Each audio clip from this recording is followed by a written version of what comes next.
In the prologue, young Anna has a nightmare. She's playing hide and seek with her sister when she's attacked by a giant wolf. Blood is everywhere, and yuck! This is a middle school novel? I'm only 5 pages in, and it's already darker than the young adult Frozen book. Argofont Book Review, Argofont Book Review. This book takes place about a month before Frozen 2. Queen Elsa is about to leave on a goodwill tour where she visits a bunch of other kingdoms and meets their rulers. Funny enough, that's the plotline of 2 Frozen picture books. Anna really wants to go with Elsa and see the other countries. The problem is that Anna is timid and scared of Elsa. She's too shy to ask outright if she can come along, so she drops a bunch of hints about how great it would be if she could be part of the trip. But every time she does this, Elsa either doesn't notice, or she gets distracted, or she misunderstands what's going on.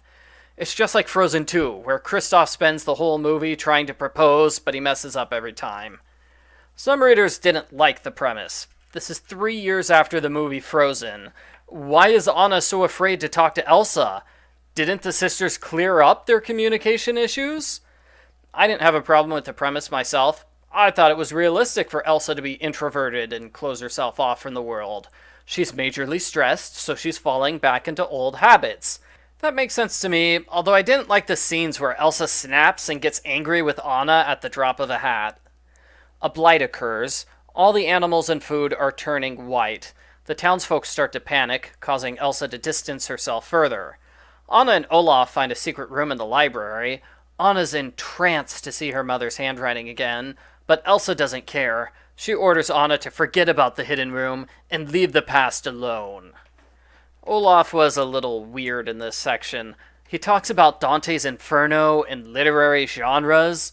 Clearly, the author got the memo that in Frozen 2, Olaf's older and more mature, but that's more of a joke than an actual storyline.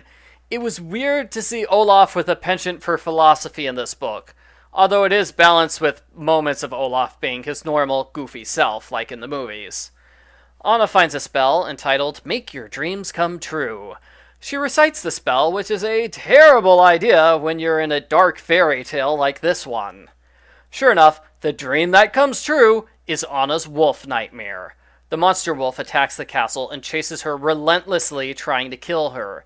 It possesses everyone in the castle who's not a main character. Their eyes turn yellow, they scream constantly, and they attack. Elsa, Kristoff, Olaf, and Anna escape through a hidden passageway, which leads to a vast underground boat area, sort of like the one in Moana. They escape into the village, which has also been attacked by the wolf. Elsa closes them off by making a giant snow globe appear around the kingdom. There's a group of 5 or so survivors. This includes Whale, the Weasley reporter who could have been the main villain if he appeared more than 3 times. I wonder if he's related to the Duke of Wesselton.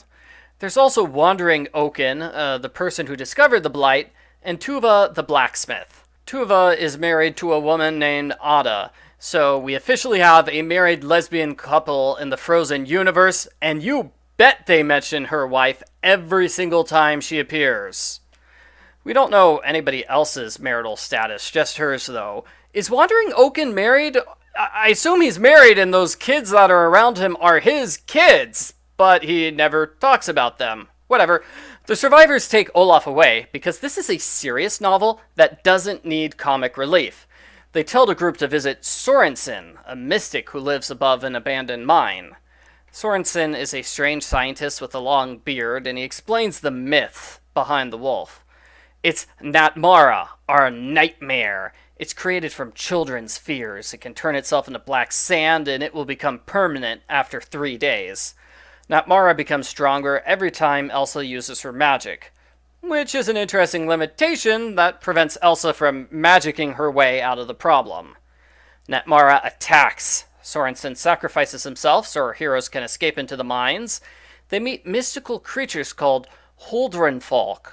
These mischievous creatures repeat human words. They change their skin textures to camouflage. They have dragon-like ears and never show their tails. They sound like really interesting creatures, and I wish we got to see them.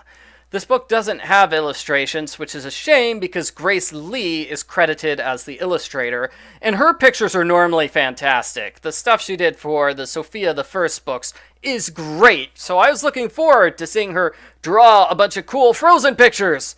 But it looks like all she did for this book was the cover.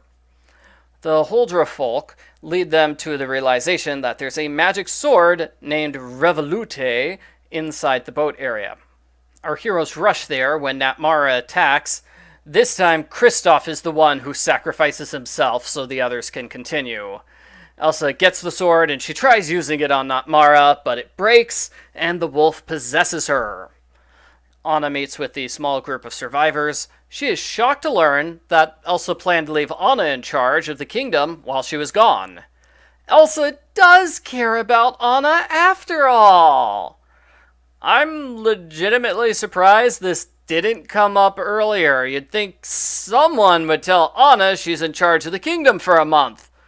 But apparently not. Elsa was too afraid to tell Anna, and like I said, Anna was too afraid to talk to her sister. So, once again, they have problems because they can't actually talk to each other.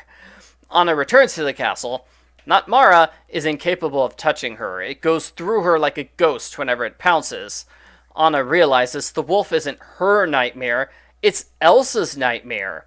Elsa's greatest fear is being a bad queen.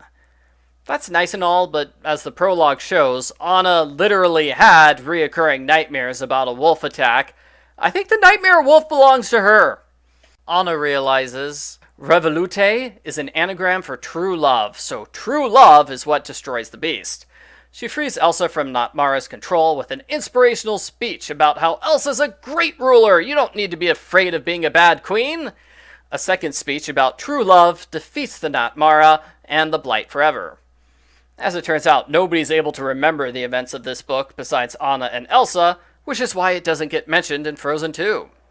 The epilogue is Anna's perspective at the time Elsa sings Into the Unknown.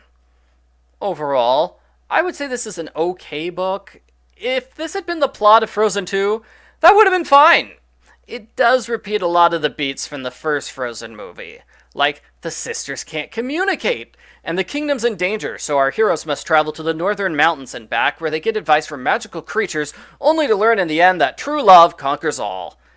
The book is reasonably scary, and although it's a bit longer than it should be, it's a great offering for readers who want another Frozen adventure, which isn't just a novelization of one of the two movies. I give Forest of Secrets a 6 out of 10.